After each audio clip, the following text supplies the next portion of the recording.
Bonjour, je suis très heureux de vous accueillir pour ce webinaire L'acier, matériaux d'avenir. Ce webinaire sera organisé en deux parties. Olivier Vassard, CEO de Stelligence, vous présentera dans un temps notre vision de la construction et la place de l'acier. Ensuite, 15 minutes seront dédiées à une session questions-réponses. Vous avez à cet effet un petit bouton chat pour nous envoyer les questions. Olivier, je te cède la parole. Merci Pascal. Bonjour à toutes et bonjour à tous. Bienvenue pour ce webinaire sur l'acier dans la construction.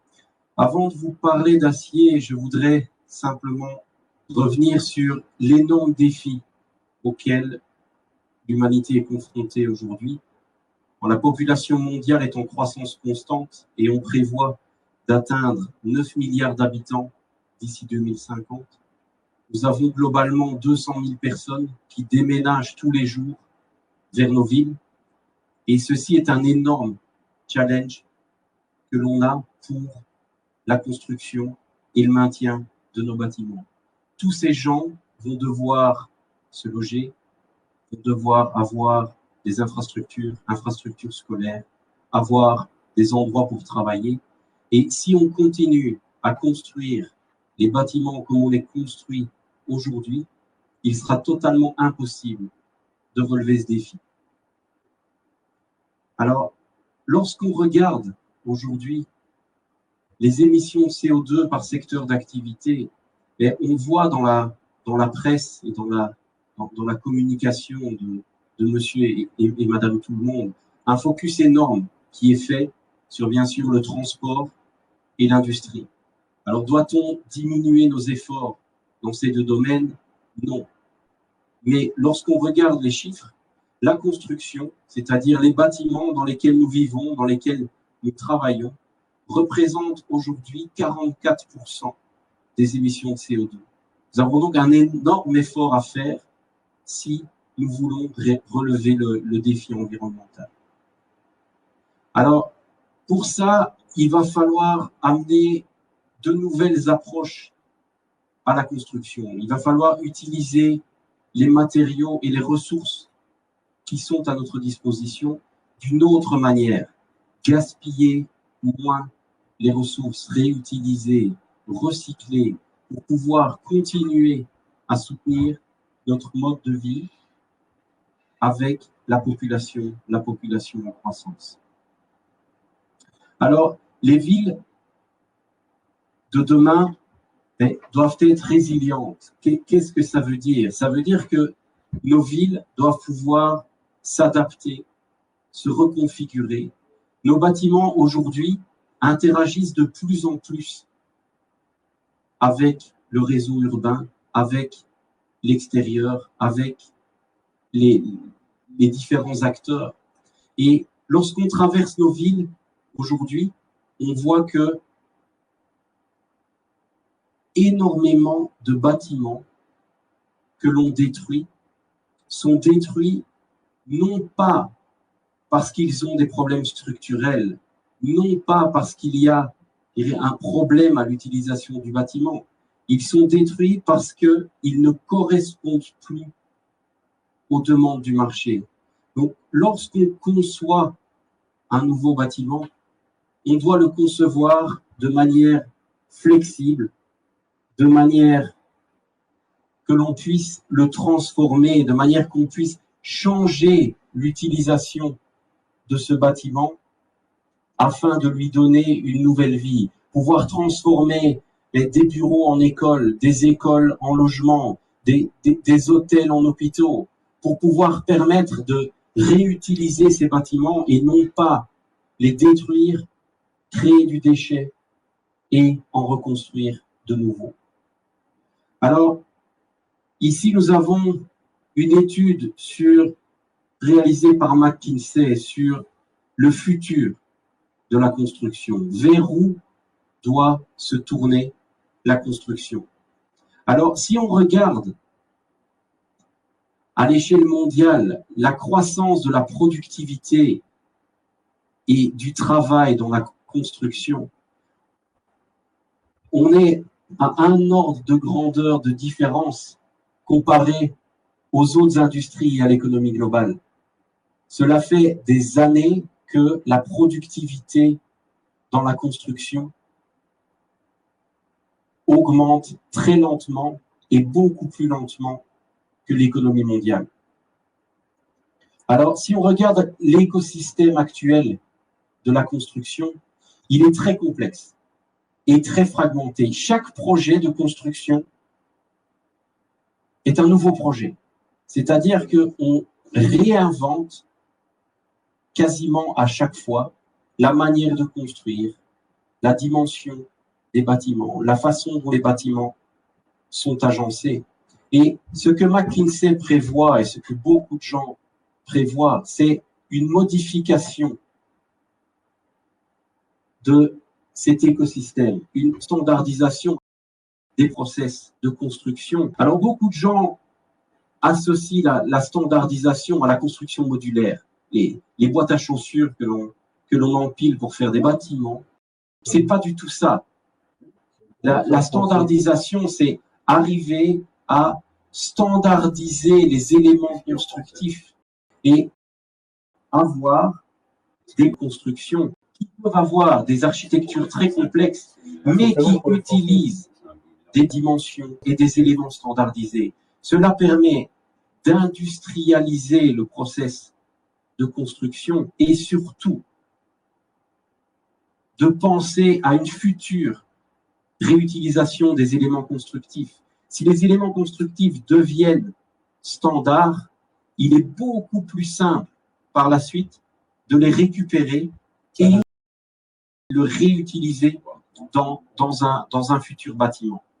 Alors, ça va de pair avec un changement de modèle économique. Aujourd'hui, dans la construction et un peu partout, on a un modèle économique linéaire, c'est-à-dire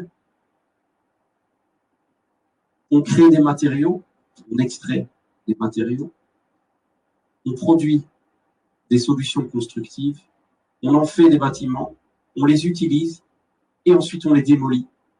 Et ou mieux, on valorise ou on recycle. On doit passer à un modèle économique qui est différent, un modèle économique où, depuis le début, on pense à l'entièreté du cycle de vie des éléments et du bâtiment, et où l'on prévoit au design du bâtiment ou à la création des matériaux, à leur future réutilisation et réinjection dans l'économie. Et donc cela permet de limiter très fortement la création de déchets et diminue aussi par conséquence très fortement l'empreinte écologique de ce que l'on va construire. Alors l'acier, bien sûr, entre parfaitement dans cette philosophie. Aujourd'hui déjà, l'acier est le matériau le plus recyclé dans le monde. Alors pourquoi l'acier est-il déjà recyclé? Parce que cela fait maintenant plusieurs décennies que l'industrie de l'acier a commencé à utiliser les déchets qui sont générés par l'utilisation de l'acier qui est produit. Donc si vous prenez votre vie votre vie de tous les jours, et lorsque vous recyclez vos canettes, lorsque votre voiture arrive en fin de vie, mais tout ça n'est pas mis en décharge. Tout ça est récupéré et est réutilisé dans la filière de production de l'acier. Alors pourquoi est-ce que c'est fait de manière intensive?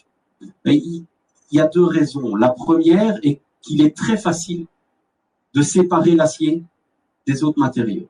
Donc l'acier a des propriétés électromagnétiques et donc avec un simple aimant, il est très facile de séparer les éléments acier d'autres éléments.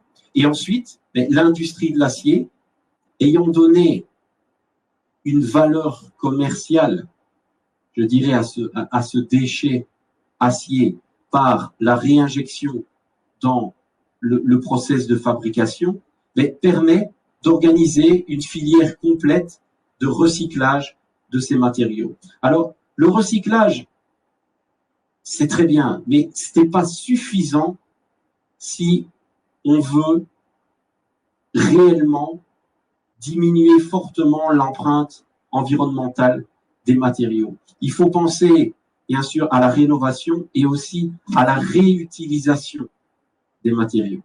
Donc, lorsqu'on approche un bâtiment, quel que soit le bâtiment et quel que soit le matériau qui est utilisé, on doit penser à l'entièreté du cycle de vie. Combien coûte à la planète la construction du bâtiment, l'utilisation du bâtiment, mais aussi que va-t-on faire des déchets et des matériaux en fin de vie du bâtiment. Donc, si on regarde les caractéristiques possibles que l'on a, ben, on peut mettre en décharge les bâtiments, on peut les recycler, on peut les réutiliser. Si on prend le cas particulier du bois, ben, on peut l'incinérer pour récupérer de l'énergie. Donc, chaque matériau a des caractéristiques propres et permet un certain recyclage et une certaine réutilisation. Alors, il ne faut pas confondre, beaucoup de gens confondent le tri des déchets et le recyclage.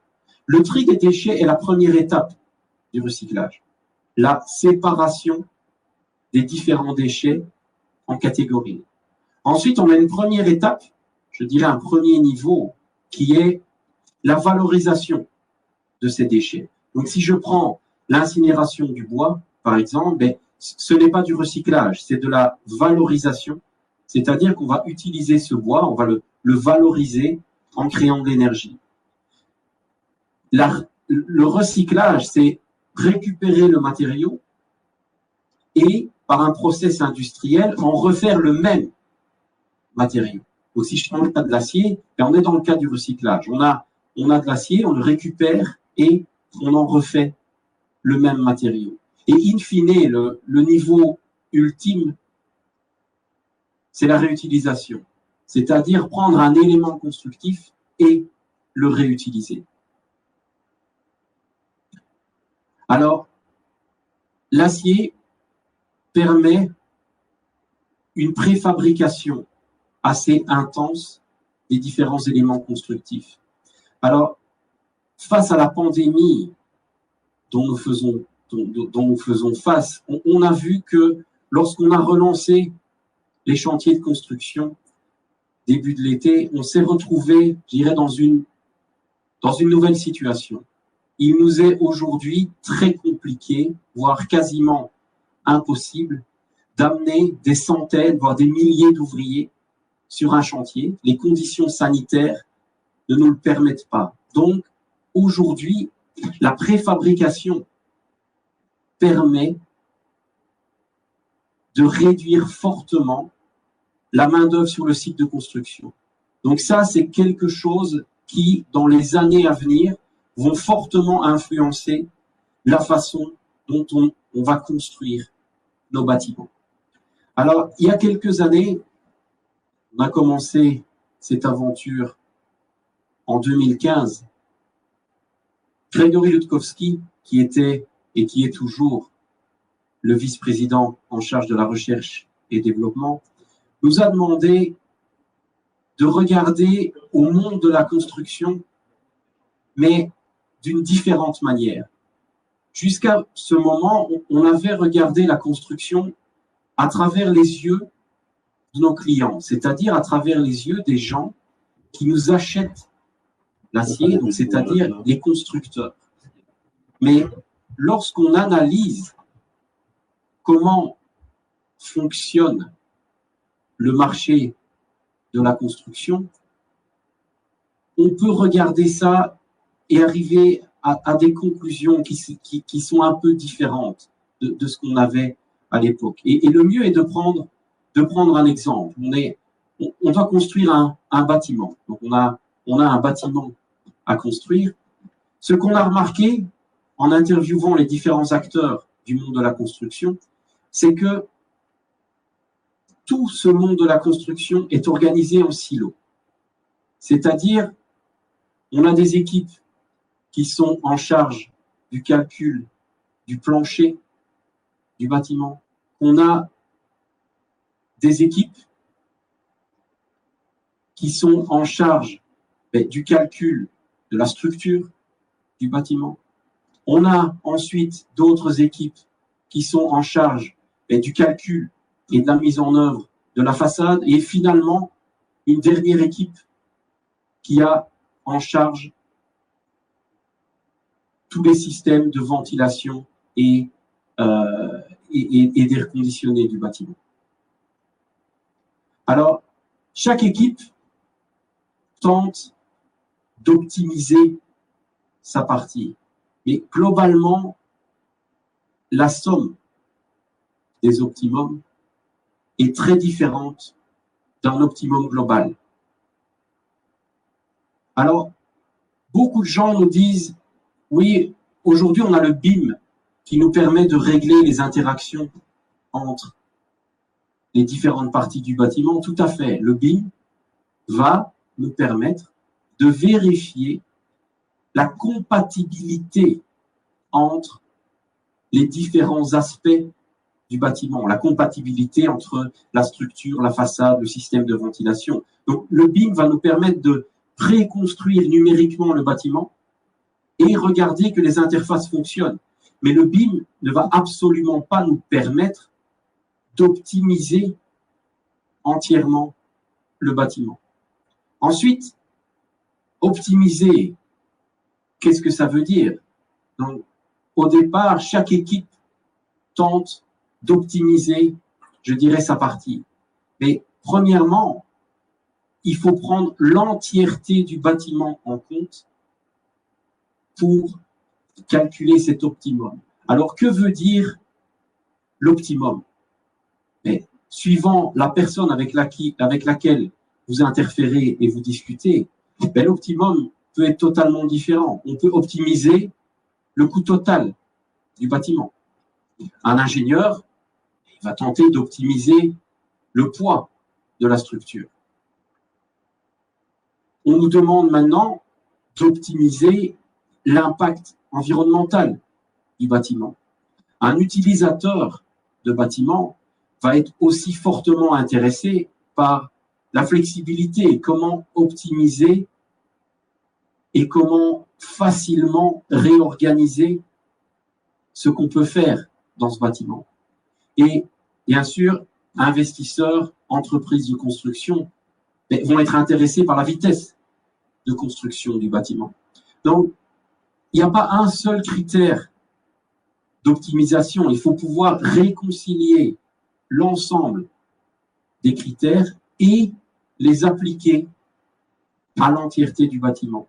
Donc, c'est ce que nous avons fait au départ dans le cadre de Stelligent, c'est de développer une méthode analytique, scientifique, qui nous permet d'optimiser le bâtiment, donc de faire le meilleur choix constructif pour un projet donné, tout en prenant en compte l'entièreté des critères d'optimisation que vous avez devant vous.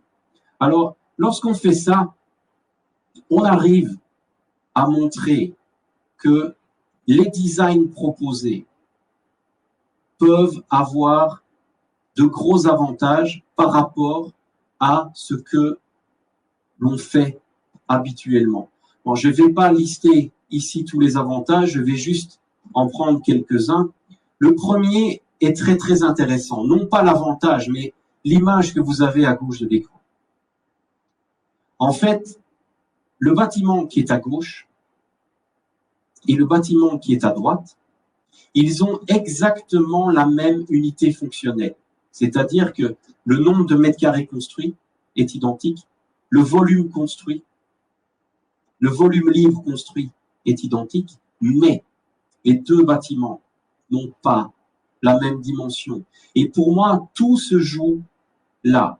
Lorsque l'architecte commence son projet, s'il dessine le bâtiment qui se trouve à gauche, Mais lorsqu'il va demander au bureau d'études, à l'ingénieur, de lui calculer la meilleure structure ou la meilleure façade possible pour le bâtiment, il va devoir le faire avec le bâtiment qui se trouve à gauche.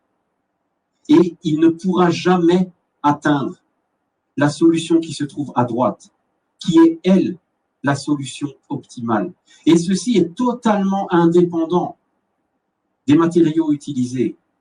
Tout cela vient du fait qu'on optimise par silo et on fixe a priori une architecture et ensuite on essaye de trouver la meilleure solution pour cette architecture. Donc sur l'exemple donné qui est ici, économie financière est de 11% sur le bâtiment grâce aux gains sur les façades, sur les escaliers, sur le système de stabilisation. Et il y a encore un gain supplémentaire qui n'est pas quantifié ici, qui est le chauffage et l'air conditionné du bâtiment.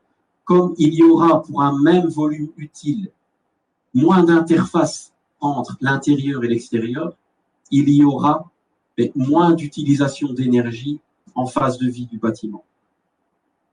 Alors, aujourd'hui, on se focalise beaucoup lors de la construction sur l'impact environnemental.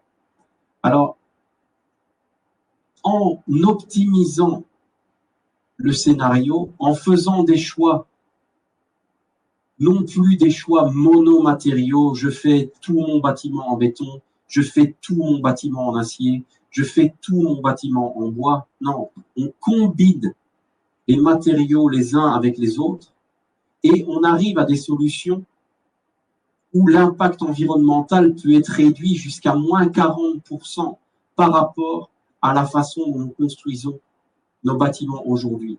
Donc ça a un effet énorme sur la planète et aussi commence à avoir un effet sur le rendement locatif des bâtiments. Pourquoi? Parce que les utilisateurs aujourd'hui de bâtiments sont très attentifs et commencent à donner beaucoup plus d'importance à l'impact environnemental du bâtiment qui a été construit. Alors, en termes de créativité, c'est, je dirais, le critère le plus complexe à quantifier et le critère le plus complexe à toucher parce que, je dirais, cela touche à l'humain, cela touche à l'interaction entre le bâtiment et le réseau urbain qui s'y trouve. Mais en utilisant, je dirais, les solutions acier, on peut arriver, je dirais, à des architectures qui sont très recherchées et très complexes.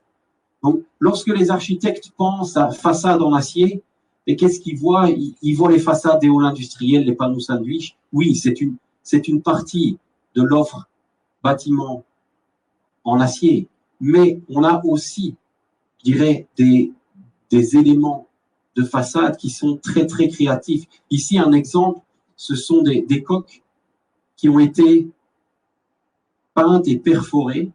Et grâce à ces peintures et à ces perforations, on peut donner n'importe quelle image à la façade. Donc ici, c'est une façade d'un gymnase qui a été créé. Donc la photo qui se trouve sur la façade, c'était pas un sticker qui a été rajouté sur la façade, c'est vraiment le panneau en acier qui donne l'effet d'image.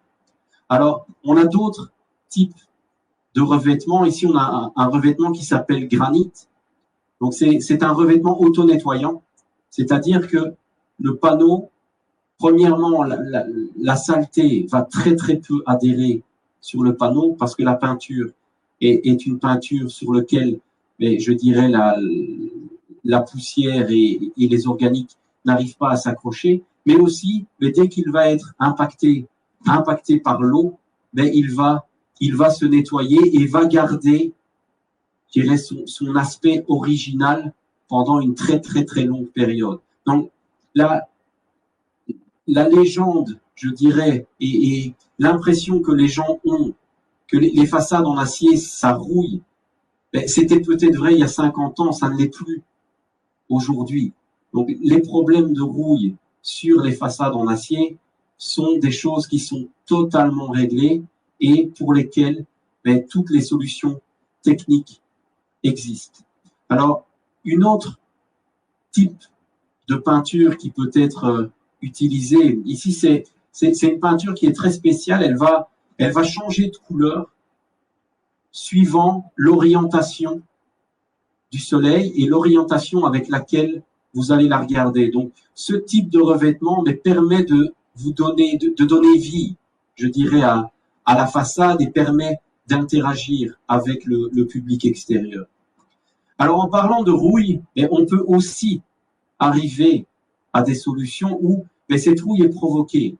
Donc, ici, c'est une façade qui a été réalisée en acier corten, c'est-à-dire qu'il a, je dirais, la rouille, la patine qui vient se mettre sur le panneau, reste attachée au panneau et joue le rôle de protection contre les intempéries. Donc, le bâtiment va prendre un aspect orange-brun comme il est sur la photo, et ensuite, il va, au fur et à mesure des années, garder cette patine sans consommer du tout l'épaisseur de l'acier.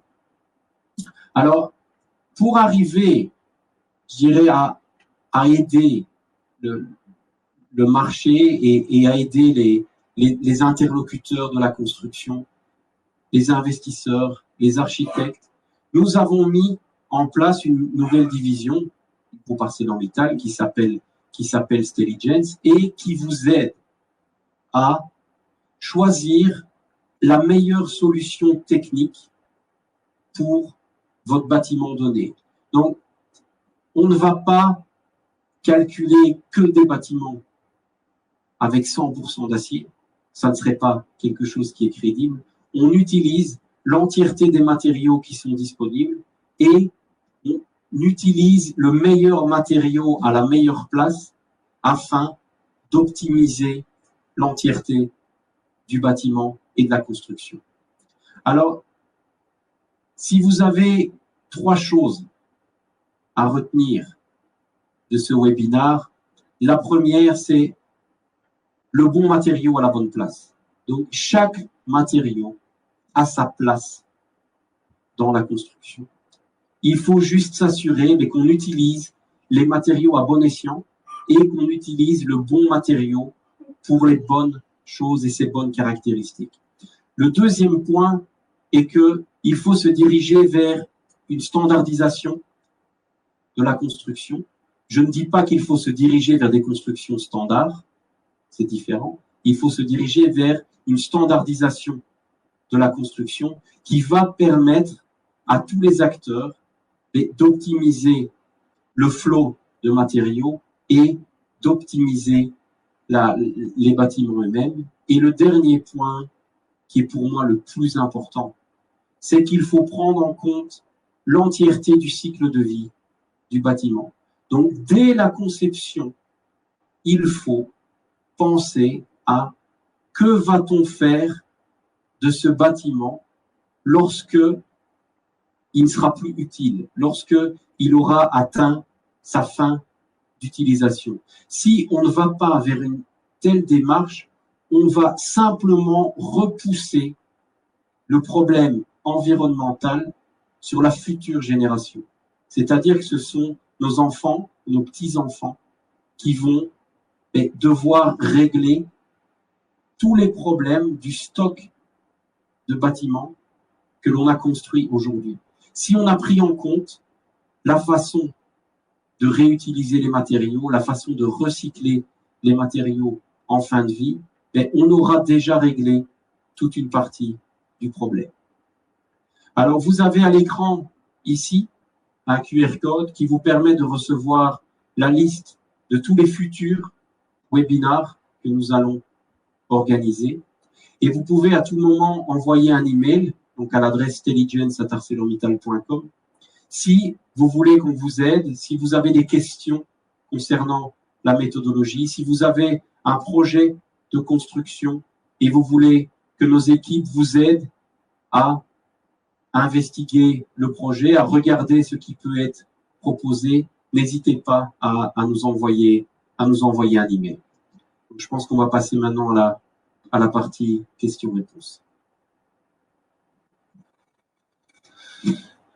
Merci Olivier. Alors, j'espère que je l'ai bien noté au bon moment parce que j'ai pas suffisamment d'indications pour être sûr du slide. Mais quand tu as expliqué la différence entre les deux bâtiments, donc le fait que construire en acier permettait de réduire de 11% le volume, la taille d'un bâtiment. Est-ce que tu peux aller plus dans les détails techniques, donc entre ces deux solutions? Qu'est-ce qui fait qu'il y a cette différence?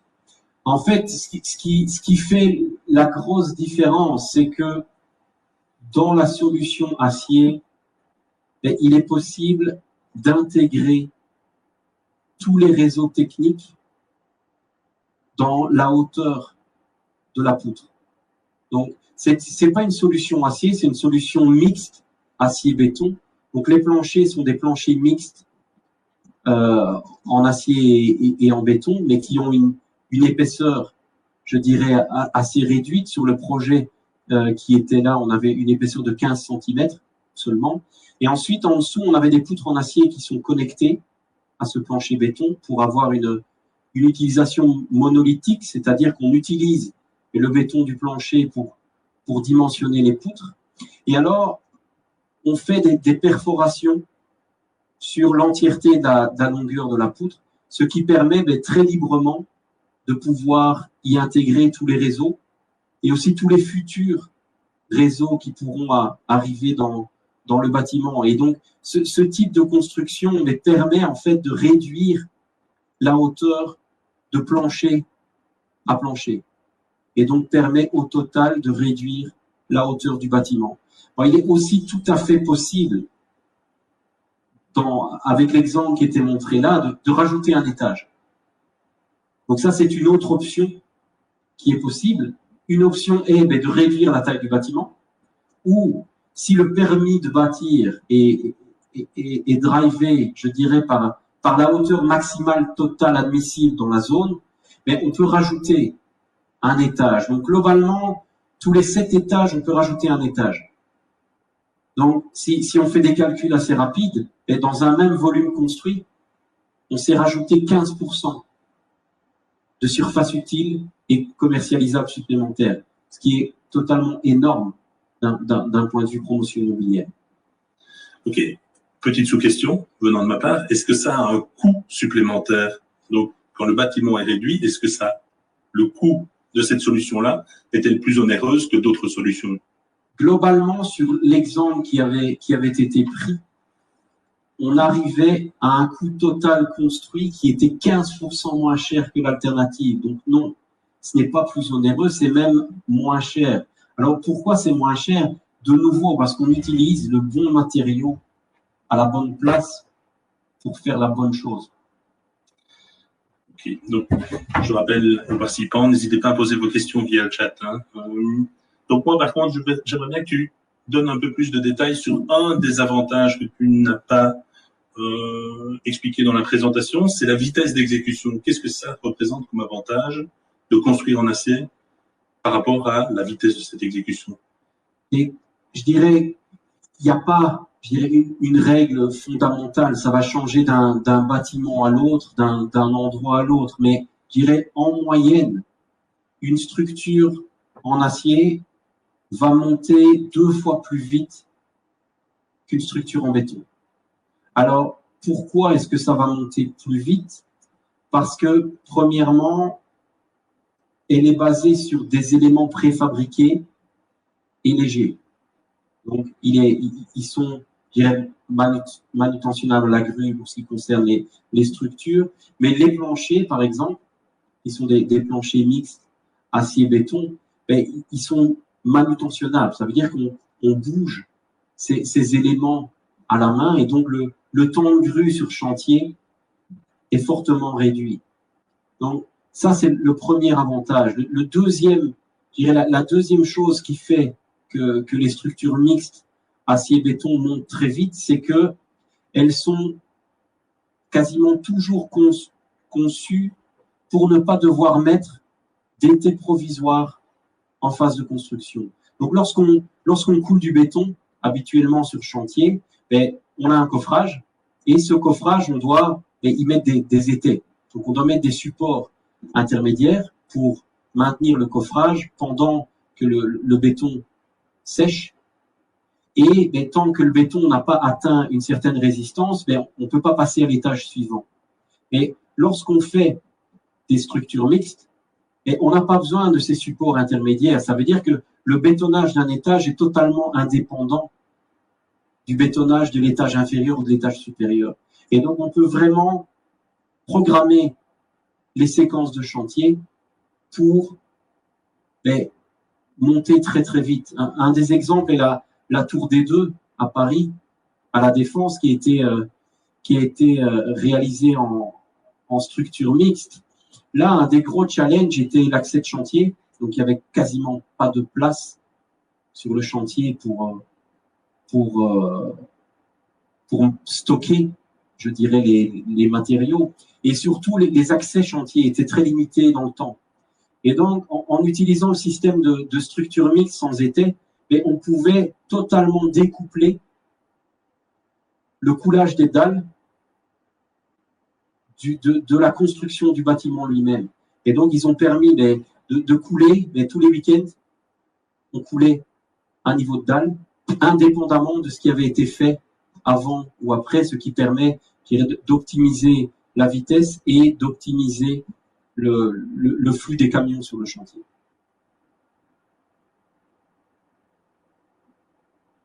Olivier, tu es revenu régulièrement sur la notion de cycle de vie. Est-ce que c'est bien compris? Est-ce que ta perception, est-ce que c'est bien compris par tout le monde, cette notion-là?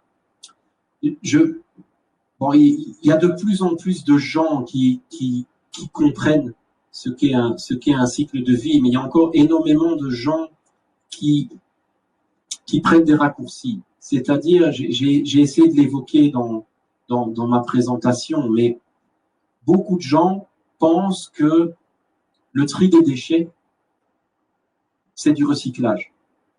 Alors, non. Le tri des déchets est la première étape du processus de recyclage. Ensuite, lorsqu'on a collecté ces déchets, on a un premier niveau qui est la valorisation. Alors, les gens appellent ça du recyclage, mais dans la valorisation, il n'y a pas de cycle. C'est-à-dire qu'on ne revient pas au matériau initial, on utilise le déchet pour une autre fonction, mais il n'est pas recyclé. On ne refait pas le même matériau. Donc, pour moi, dans la notion de recyclage, on doit revenir, c'est l'étape suivante. Donc, on a tri des déchets, valorisation. Le recyclage, c'est récupérer le matériau et en refaire le même matériau. Donc, si je prends l'industrie de l'acier, et c'est ce qui est fait, avec l'acier qui est récupéré sur les chantiers de construction, dans les parcs à containers, les voitures qui vont à la casse, comme on dit, et qui sont récupérées, avec cet acier qui est récupéré, on refait de l'acier. Si je prends l'industrie du verre, c'est la même chose. Les bouteilles que l'on met dans les bulles, qui sont récupérées, on en refait du verre. Le papier, l'industrie du papier, le papier qui est le carton qui est récupéré, on en refait du papier. Donc là, il y a vraiment un cycle. Et alors, l'étape ultime, et qui est pour moi ce vers où notre société doit évoluer, c'est la réutilisation des matériaux. Donc, lorsqu'on a trié les déchets, mais les déchets ne sont plus des déchets. Les déchets sont des matériaux. Et ces matériaux peuvent être directement réutilisés sur un autre chantier. Donc, il y a des approches qui sont déjà en marche en France. On a par exemple la SBL Raedificare qui est très active dans ce domaine et de réutilisation des matériaux. Et alors, si je regarde le pays européen qui est le plus avancé pour l'acier dans ce domaine, c'est la Hollande, les Pays-Bas. Donc, là-bas, on trouve aujourd'hui énormément d'acier de deuxième main, c'est-à-dire d'acier qui a été récupéré d'un ancien bâtiment et qui est directement réutilisé pour en construire un autre.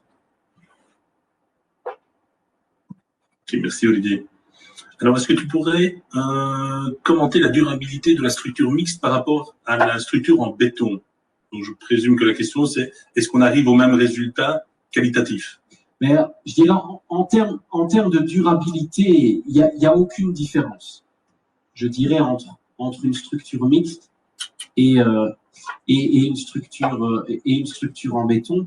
Bon, tout dépend du type d'exposition. Donc, si on prend un bâtiment de bureau, c'est-à-dire une structure qui se trouve dans un clos fermé, je dirais, quel que soit le matériau, elle est très peu, je dirais, exposée aux agressions environnementales. Donc, il y a très peu, je dirais, il y a très peu de risques structurels qui peut arriver, même après 50, même après 100 ans. Il y a aucun risque structurel et il n'y a aucune différence. Maintenant, lorsqu'on parle d'autres types de construction, si on parle d'un pont, je dirais un pont qui est une structure qui est fortement exposée aux intempéries, qui est fortement exposée aux attaques acides, aux attaques dues au gaz d'échappement. Mais la longévité d'une structure mixte acier-béton, elle peut même être supérieure pour la structure mixte. Pourquoi? Parce que l'entretien et la rénovation de la structure mixte est quelque chose qui est très simple et qui est très simple à réaliser. Par contre, si on prend une structure en béton coulée en place, ben, le mode de ruine va être la corrosion des armatures. Et là, ça devient beaucoup plus compliqué à maintenir. Donc, lorsqu'on fait une structure mixte, ben, si elle a été, je dirais, traitée et protégée, donc galvanisée, peinte correctement, et que dans 40, 50 ans, on refait un traitement sur cette structure mixte, ben, elle est repartie pour 50 ans. Donc, on a récemment une entreprise partenaire avec laquelle on travaille qui s'appelle GTA. Ils ont récemment rénové un pont en France et ils ont repeint. C'est un pont intégré où la structure métallique est intégrée dans l'épaisseur du plancher, mais la semelle inférieure est exposée. Et ils ont simplement, je dirais, sablé la semelle inférieure des profilés. Donc, c'était des peintures au plomb. Donc, on estime qu'elles viennent des années 50. Et ben, on a remis une double couche duplex. Et ben, le pont, il est reparti pour les 50 prochaines années. Donc, ce pont date des années 50. Et là, on est en 2020. Donc, il a déjà 70 ans. Et il est reparti pour les 50 prochaines années. Donc, en termes de longévité, je dirais, il y a peu de différence. Merci Olivier. Alors une question, c'est étant donné toutes les normes en matière d'assemblage des profils acier, des normes Eurocode, des études de stabilité que l'on doit fournir au bureau de contrôle, ne sommes-nous pas déjà arrivés à cette standardisation des bâtiments ou de leur mode de construction? Que faudrait-il faire de plus pour cette standardisation? Alors, c'est clair qu'aujourd'hui, la standardisation du design et des manières d'assembler les éléments, on le voit, on a déjà une très grosse standardisation. Ce que je vois plus, c'est une standardisation des schémas constructifs. Donc, aujourd'hui, lorsque les architectes dessinent une façade, ils prennent déjà des modules standards. C'est-à-dire que les éléments de façade du bâtiment, ils sont déjà tramés de manière standard. Par contre, si on prend l'autre direction, donc la direction vers la profondeur du bâtiment, mais là, chaque bâtiment est différent. Alors, je pense qu'on peut arriver à aussi une certaine standardisation ou alors une certaine aussi standardisation d'assemblage qui pourrait être, je dirais, à longueur variable, qui vont permettre, mais dans le futur, lorsqu'on démonte la construction, de pouvoir directement réutiliser l'élément dans un autre bâtiment. Donc, si on regarde pour moi, le type structurel qui est le plus proche d'une standardisation totale sont les parkings, les parcs de stationnement. Aujourd'hui, l'architecture d'un parc de stationnement, elle est drivée par la taille des places qui sont données. Donc aujourd'hui, une place de parking, c'est 5 mètres par 2 mètres 50. On rajoute 5 mètres de route, 5 mètres pour la place de parking. Donc quasiment tous les parkings aujourd'hui sont dimensionnés avec une trame de 15 mètres entre les poteaux.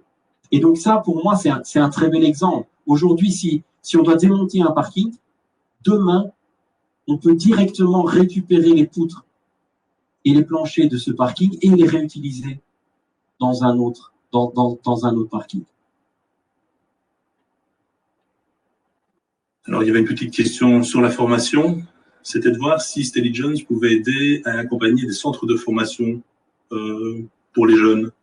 Est-ce qu'on a, et ArcelorMittal, et je pense qu'ArcelorMittal là, hein, on a déjà des personnes qui vont dans des centres de formation faire des conférences et présenter les différents avantages de l'AC, je pense.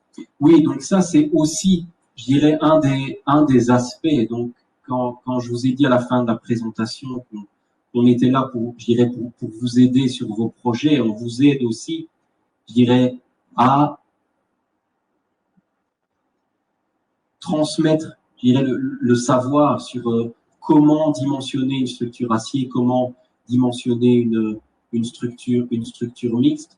On a des formations qui sont organisées régulièrement et personnellement, à titre personnel, je suis aussi enseignant à l'université, donc je donne cours à l'école polytechnique en Belgique et je donne cours de structures métalliques et mixtes aux jeunes architectes et ingénieurs. Donc oui, je dirais, Stelligence a aussi comme vocation de transmettre ce savoir sur le marché.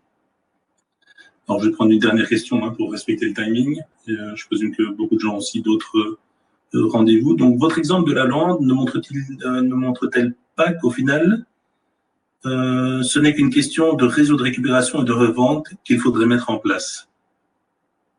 La première partie de la question. Votre exemple de la Hollande, c'est quand tu as parlé des Pays-Bas et le fait qu'ils étaient plus avancés dans le recyclage. Oui, bon, et pour moi, il y a deux choses. Il y a, premièrement, c'est clair qu'il faut mettre en place un réseau de récupération et de revente, mais ce que la Hollande a aussi fait et qui est très important, c'est que dans tous les marchés publics, il y a des incentives qui sont donnés aux projets qui ont un impact environnemental réduit.